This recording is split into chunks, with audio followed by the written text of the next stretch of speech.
कल जबलपुर में एक ब्रिज जो आरओबी है वो उसका एक हिस्सा कल ढह गया।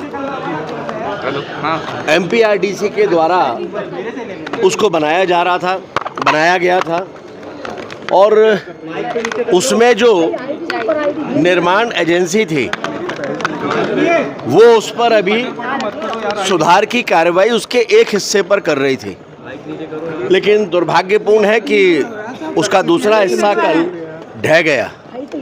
इसको अत्यंत गंभीरता से लिया गया है और तत्काल प्रभाव से उस ठेकेदार को ब्लैकलिस्टेड किया है और उसके साथ साथ जिसकी निगरानी में जिस इंजीनियर की, वो डीएम के लेवल का होगा या किसी और स्तर का होगा, जो भी होगा उसके खिलाफ भी कार्रवाई की जाएगी और ठेकेदार पर एफआईआर भी दर्ज कराई जाएगी। कांग्रेस के लोगों पर कार्रवाई करके पश्चात किया जा रहा है।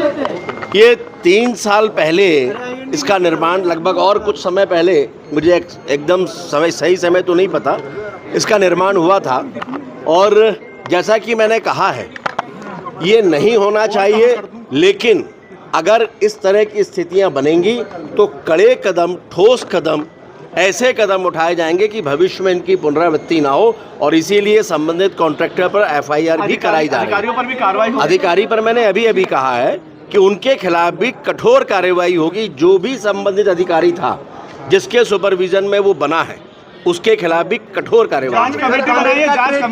जांच कमेटी की अभी फिलहाल तात्कालिक रूप से आवश्यकता नहीं दिखाई दे रही है। स्पष्ट रूप से दिख रहा है कि उसमें कहीं ना कहीं कुछ कमी निर्माण कार्य में रही है और इसीलिए इन सभी के खिलाफ कार्रवाई की जा रही है। सर, राहुल गांधी मल्लिकार्जुन खड़गे कल भोपाल आ रहे हैं और भोपाल में बड़े प्रदर्शन की शुरुआत ट्रेड डील के खिलाफ करने जा रही कांग्रेस। देखिए, जब किसी राजनीतिक दल का नेतृत्व नीति विहीन और दिशाहीन होता है तो इसी तरह के कदम उठाए जाते हैं। जिस प्रदेश में वो किसानों को लेकर आंदोलन करने आ रहे हैं, ये वो प्रदेश है जिस प्रदेश को कृषि क्षेत्र में सबसे अच्छे कार्यों के लिए जाना जाता है। उनकी अपनी सरकार के द्वारा भी लगातार वर्षों तक, जब कांग्रेस की सरकार केंद्र में थी, कृषि कर्मण पुरस्कार मिलते रहे हैं और मध्य प्रदेश के कृषि क्षेत्र में किए जाने वाले कार्यों को देश के दूसरे राज्यों ने भी अपनाया है। अगर उन्हें कोई आंदोलन या कार्यक्रम करना है तो वो करें, लेकिन कुल मिलाकर एक राजनीतिक आंदोलन के अलावा वो कुछ भी नहीं।